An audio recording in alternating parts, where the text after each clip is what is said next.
Good morning, જય શ્રી કૃષ્ણ. કેમ છો બધા? મજામાં? અમે પણ મજામાં જ છીએ. જો અમે વ્યસ્ત છીએ, સ્વસ્થ છે ને મસ્ત છીએ. તમે પણ વ્યસ્ત હશો, સ્વસ્થ હશો અને મસ્ત હશો. જે વ્યસ્ત હોય એ જ સ્વસ્થ હોય, બરાબર ને? વ્યસ્ત રહીએ ને તો સ્વસ્થ રહીએ.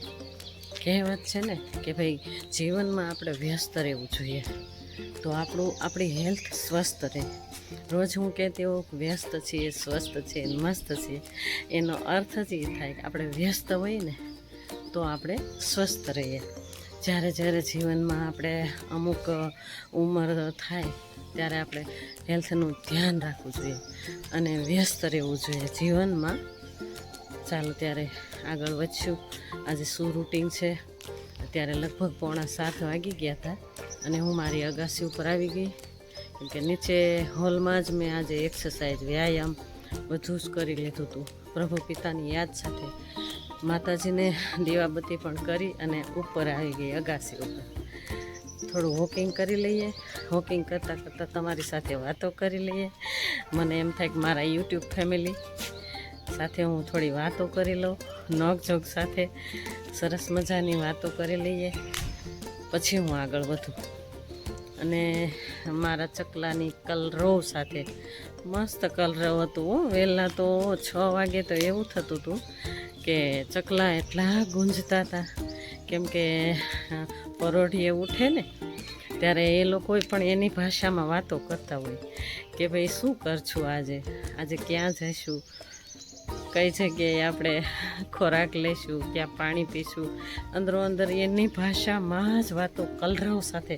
એટલું કલરવ મસ્ત હતું. વહેલા એવું થઈ ગયું કે થોડું અંધારું હતું, નહીંતર મારે થોડું શૂટિંગ લેવું હતું અને વોઇસ તમને મારે સંભળાવવું હતું, પણ અંધારું હતું, એકદમ અંધારું હતું, એટલે હું શૂટિંગ ન લઈ શકી. ચાલો અત્યારે થોડું ઘણું તમને સાંભળવા મળશે. બહારનો હોઈશ, કારણ કે છોકરાઓ સ્કૂલે જતા હોય, વાહનો આવતા હોય. મારી પાછળ જ મેં તમને પહેલાં જ કહી દીધું હતું કે મારી પાછળ જ છે રોડ. જો કેટલા મસ્ત ચકલાઓનો ટોળેના ટોળા જાય છે ને, પક્ષીઓના ટોળા એટલા જ જતા હોય છે. વાતાવરણ એટલું ખીલી ઉઠ્યું હોય, સવારમાં પોઝિટિવ વાતાવરણ થઈ ગયું હોય. ચાલો જોઈ લઈએ રૂટિન. ઉપરનું હું વોકિંગ કરી લઉં, પછી હું હોલમાં પણ જોઈ લઈશ શું કરશું આખો દિવસ. બન્યા રહેજો મારી સાથે. જય શ્રી કૃષ્ણ.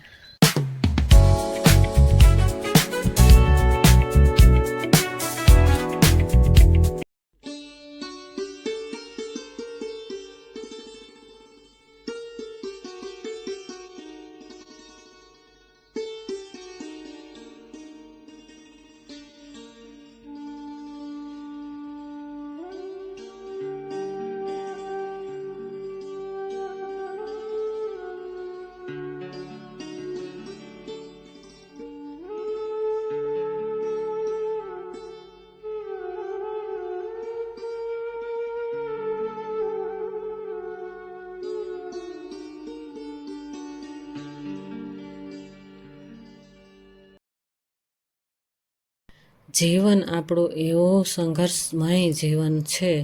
જો જેમ ઉંમર આપણી થતી જાય એમ આપણા જીવનની અંદર બદલાવ આવતો જાય. એવો બદલાવ આવે કે ચલો ભગવાનને યાદ 2 ઘડી કરી જ લઈએ, બરાબર ને? કારણ કે જ્યારે આપણે ઉઠ્યા હોય ત્યારથી આપણે હાઉસવાઈફના જીવન કેવા હોય છે એ બધાના ઘરમાં બધાને ખબર જ હોય છે. છતાં પણ હું તમને એક નાનકડી વાત કરી દઉં કે આપણા હાઉસવાઈફના જીવનમાં કેવું હોય છે ખબર? કે ઉઠ્યા ત્યારથી તે સૂઈએ ત્યાં સુધીનો આપણો સંઘર્ષ હોય છે. જો આપણું ઘર સાચવવાનું, ઘરમાં શું છે, શું લેવું દેવું, ક્યાં સાફ સફાઈ કરવાની છે, એ બધું જ આપણે એક હાઉસવાઈફનું જીવન બની જતું હોય છે. અને નાનકડી એવી વાત એટલા માટે કરી મેં કે આપણે ઉઠીએ ને ત્યારે ભગવાનની યાદમાં બેસી જવું જોઈએ અને પ્રભુ પિતાની યાદમાં તો બેસી જવું જોઈએ, પણ ધ્યાન, યોગ અને ઓમકારા એ પણ કરવા જોઈએ. જો વહેલા ઉઠી અને આપણે ઓમકારા કરીએ ને ત્યારે જ આપણો ટાઈમ રહે, બાકી તો આખો દિવસ ક્યાં જતો રહે કાંઈ કોઈને ખબર જ ના પડે.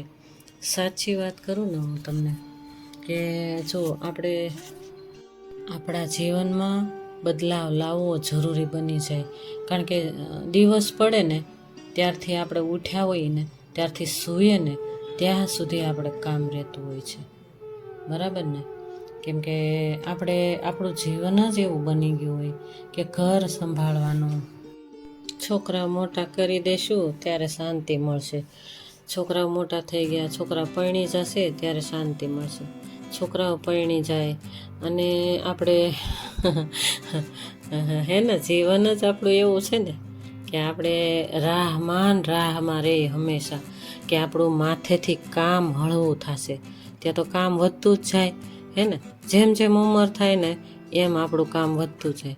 કહેવાનો ભાવાર્થ એ છે કે આપણું કામ ક્યારેય હળવું થવાનું નથી. એટલે આપણે બધાને જોઈ વિચારી અને ટાઈમ કાઢવાનો, વહેલા ઉઠી પ્રભુ પિતાને યાદ કરવાના, અને આપણા માટે આપણે 1 કલાક આપણા શરીર માટે અને આપણે આત્મા માટે આપણે ટાઈમ કાઢવાનો જ. કારણ કે પછી આખો દિવસ તો કોઈને ટાઈમ નથી મળતો. વોકિંગ કરવી જોઈએ, એક્સરસાઇઝથી માંડીને બધું કાર્ય આપણા માટે ટાઈમ કાઢવાનું. મારું કહેવાનું એ છે, હર હાઉસવાઈફને હું વિનંતી કરું કે તમે બધા આ રીતે ટાઈમ કાઢજો જ, નહીંતર આખો દિવસ તો કોઈને ટાઈમ નથી મળવાનો. મહેમાન આવશે તો ચા બનાવો, મહેમાન રોકાણા રસોઈ બનાવો, કાંઈ નહીં, ચૂપચાપ એવી આપણે ઘરની અંદર બધું ધ્યાન રાખી અને ચાલતા હોઈએ. આપણે હર કોઈ હાઉસવાઈફનું જીવન આવું જ હોય.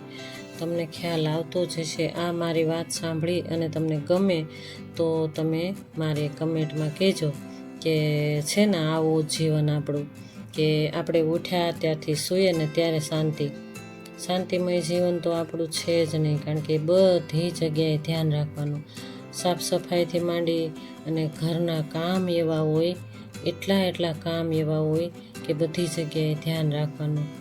ચાલો ત્યારે બહુ વાતો કરી લીધી આપણે હાઉસવાઈફ વિશે, હે ને? હવે જો ઉઠી અને મેં તમને પહેલાં કીધું ને કે આપણા માટે આપણે ટાઈમ કાઢવાનો, તો ઉઠી અને બ્રહ્મ મુહૂર્તથી જ આપણી દિનચર્યા શરૂ થઈ જવી જોઈએ. તો આપણા માટે ટાઈમ નીકળે, પછી આખો દિવસ તો ટાઈમ હોય જ નહીં કોઈને આગળ. તો આજ તો મને એમ થયું કે ચાલો આ રસોડું છે અમારું, કિચન, તો બધું ઉતારી અને બધા ડબ્બા ઉટકી નાખવાની ઈચ્છા થઈ અને આખું માળિયું સાફ કરી નાખ્યું. ફરતા મારે માળિયું છે આખું કિચનમાં. તો પોતું ડોલ ભરી, નીચે મેં ડોલ રાખી છે પ્લેટફોર્મ ઉપર, ડોલમાં નાખી ઝાઝી બધી ફિનાઈ ઝાઝી બધી નાખી દીધી અને ડીડીટી નાખી દીધી. ડીડીટીથી કીડા મકોડા અંદર ઘરે નહીં, ડબ્બાઓમાં કાંઈ વસ્તુ પડી હોય તો કાંઈ કીડા મકોડા ઘરે નહીં. જો હું આ એકલી છું, સાવ કામ કરવા માટે મારે કોઈ જ મદદરૂપ નથી, એટલે એક આ વસ્તુ ઉતારતી જાઓ, મૂકતી જાઓ અને વાળતી જાઓ અને પોતું પણ મારતી જાઓ.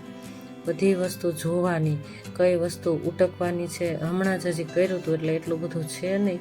હમણાં એટલે આખી દિવાળી આખા વર્ષમાં 4 વાર કે 5 વાર મારા માળિયા ઉપર હાવણી ફરતી હશે, હોય જ રજ તોય તે, કેમ કે હમણાં બહુ જ પવન હતું ને એટલે બધા ધૂળ થઈ ગયા હતા ડબ્બા.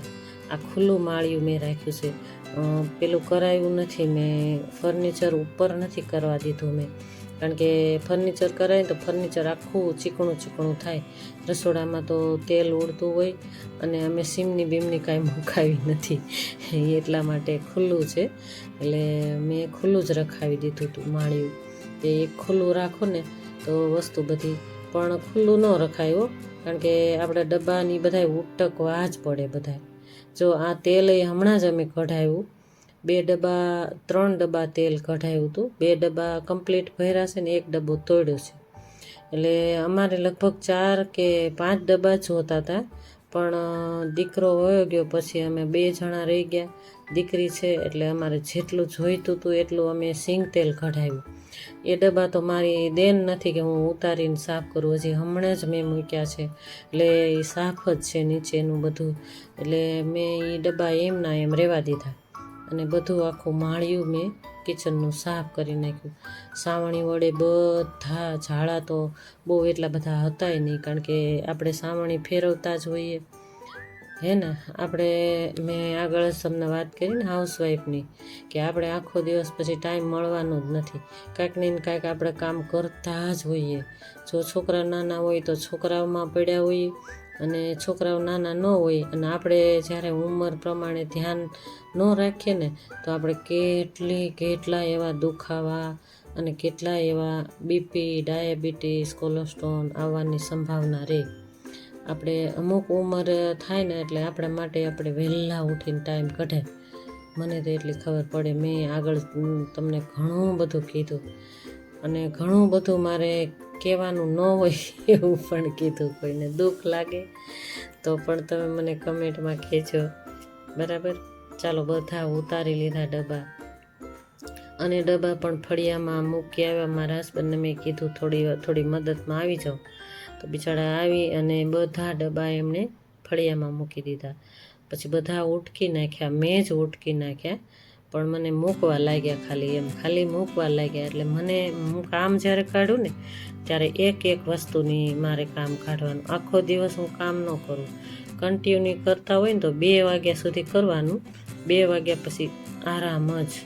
કાંઈ વધારાના કામ હોય એ કરવાના, કપડાં વાળવાના, કે મારે સિલાઈ મશીન છે તો કંઈક સિલાઈનું જોવાનું હોય તો એ બધું હું બપોર પછી કરતી હોઉં.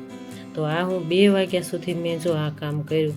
આટલા ડબ્બા ઉટક્યા અને આટલા માળિયા મેં પોતા મારીને ફીનાઈથી પોતા મારીને હેઠી કેટલી વાર ઉતરીને ચડી તો આમાં જ મારે 2 વાગી ગયા. પછી મેં રસોઈ બનાવી. રસોઈ તો હજી બાકી જ છે. ચાલો, ત્યારે રૂટિન કામની કરતાં પણ વધારાનું કામ કહેવાય. આપણે રૂટિન કામ તો બહુ જ રહેતું હોય, પણ આ એક વધારાનું કામ કહેવાય. આખું મોટું માળિયું ફરતા માળિયું છે એટલે બહુ જ વાર લાગી મારે. એકદમ માળિયું મોટું માળિયું છે અને ખાંચામાં પણ અમે ડબ્બા રહીને એવું પાટિયું પણ કરાવડાવ્યું હતું. એટલે ખૂબ મારે વાર લાગી, બહુ વાર લાગી એમ.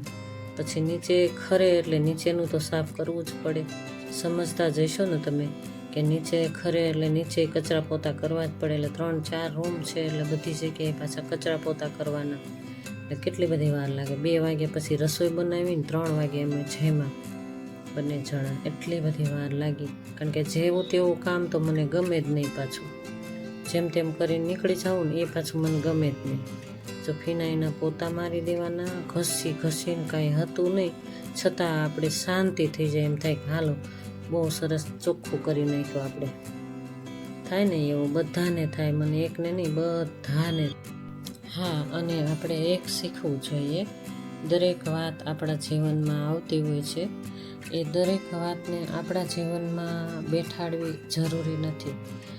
એક બાજુ બેસી અને મનથી વિચાર કરવો જોઈએ કે હું જે વિચારું છું એ શું વિચારી રહી છું, અને હું કરું છું એ શું કરી રહી છું. ક્યારેક આપણે એકલા બેસીને પણ વિચારવું જોઈએ, કે આપણી જાતને આપણે પ્રશ્ન પૂછવો જોઈએ. કોઈની વાતનું દુઃખ નહીં લગાડવાનું. દુઃખ લગાડીએ ને ત્યારે આપણે એવું જીવનમાં બનાવ બનતા હોય છે કે દિલ તૂટી જતું હોય. આપણે કોઈના માટે સારું કર્યું હોય ને કે આપણે કેટલું સારું કર્યું, આપણા અંદરથી જ એમ થતું હોય કે મેં ઘણું એવું આનું સારું કર્યું ને આ મારું કેમ ખરાબ ઈચ્છે છે. પણ દરેક વાતને દિલમાં નહીં બેઠાડવાની, અને એકલા બેસીને પ્રશ્ન જ પૂછવાનો આપણે પોતાને જ, કે શું મેં આ બધી વાત મનની અંદર લીધી તો મને શેની અસર થઈ. તો તમે બેસીને વિચારશો ને તો તમને આપોઆપ પ્રશ્નનો જવાબ મળી જશે.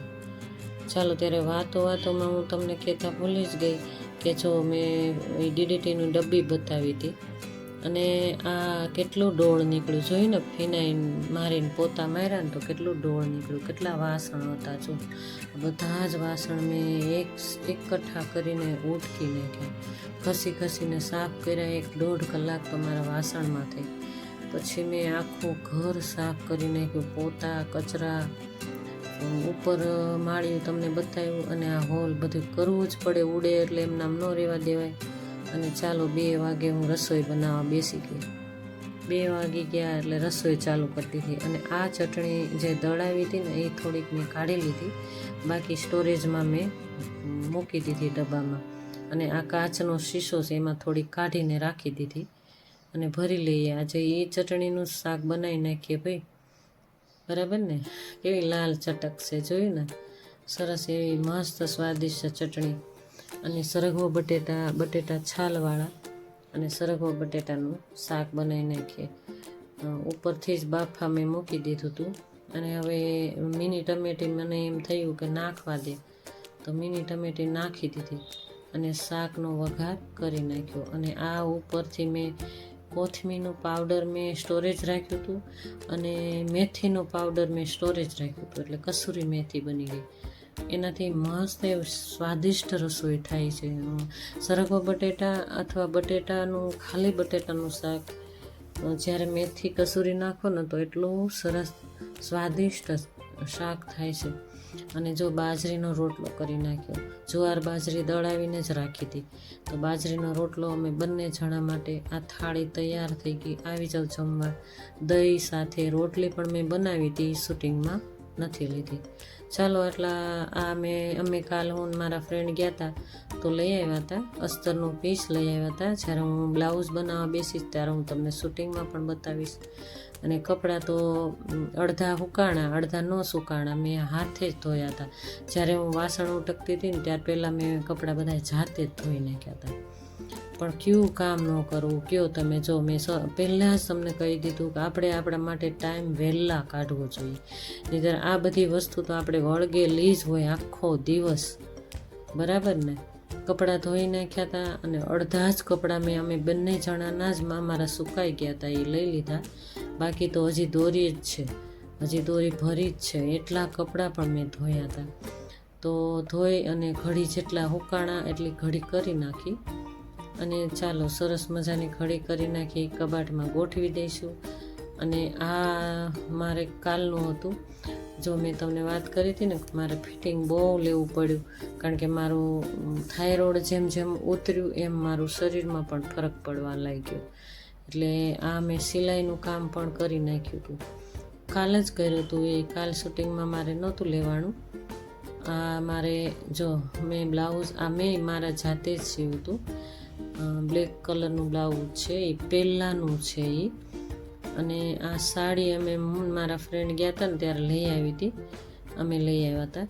તે એના પણ મેં એકદમ સરસ એવા વચ્ચે સિલાઈ મારી દીધી. અને હવે ફોલ ટીચમાં આપવાની છે. જોકે મારે ફોલ ટીચનું મશીન નથી, આ સાદું મશીન છે, સિલાઈ મશીન જ. તો ફોલ ટીચમાં આપ્યા પહેલાં હું થોડી સિલાઈ મારી દઉં, એ પ્રમાણે એ બેન જે ફોલ ટીચવાળા હોય ને એ મારી દે, તો ખોલા ન પડે એટલા માટે. તો સાડીમાં પણ સિલાઈ મેં લગાવું છું, બ્લાઉઝ પણ સિલાઈ મારી, અને બીજા ઘણા એવા મેં સિલાઈનું કામ કરતી હોઉં છું. આ બ્લાઉઝ મેં મારી જાતે, આ બધા બ્લાઉઝ મેં આ સાડી અમે મારી ફ્રેન્ડને હું લઈ આવ્યા હતા. અને આ સમયે સાંજ પડી ગઈ ત્યારે અમે બંને જણા ગોલા ખાવા ગયા. ભાઈ ગોલાની સિઝન આવી ગઈ હતી. તો સરસ મજાના નાગનાથ મંદિરની આગળ અમારા રામ અને શ્યામ ગોલાવાળો છે, મસ્ત એવા સ્વાદિષ્ટ બનાવે છે. તો અમે બંને જણા, મારા હસબન્ડ કે ચાલો આપણે ગોલા ખાઈ આવીએ. તો સરસ એવી ડીશ લઈ અને અમે બંને જણા એક જ ડીશમાં, કારણ કે મારા હસબન્ડને ભાવે જ નહીં એટલું બધું, પણ નીકળી જાય. થોડી વાર બહાર નીકળી તો ગોલાનું તો ખાલી નામ જ હોય, ચાલો ગોલા ખાવા. ચાલો ત્યારે બહાર નીકળવાનું તો આ એક બહાનું જ હોય. કાંઈ ગોલા ખાવા એ એક વસ્તુ તો ખાલી નોર્મલ હોય છે, પણ એક બહાનું હોય કે ઘરની બહાર નીકળી અને થોડું જઈએ અને ફ્રેશ થઈએ. ચાલો ત્યારે આવો રહ્યો મારો આજનો વ્લોગ. મારો વ્લોગ તમને ગમ્યો હોય તો લાઈક, શેર, સબસ્ક્રાઈબ કરજો અને નવા હોય તો સબસ્ક્રાઈબ કરીને જ જાજો અને ફેમિલી મેમ્બરમાં શેર પણ કરજો. ચાલો ત્યારે મારા જય શ્રી કૃષ્ણ.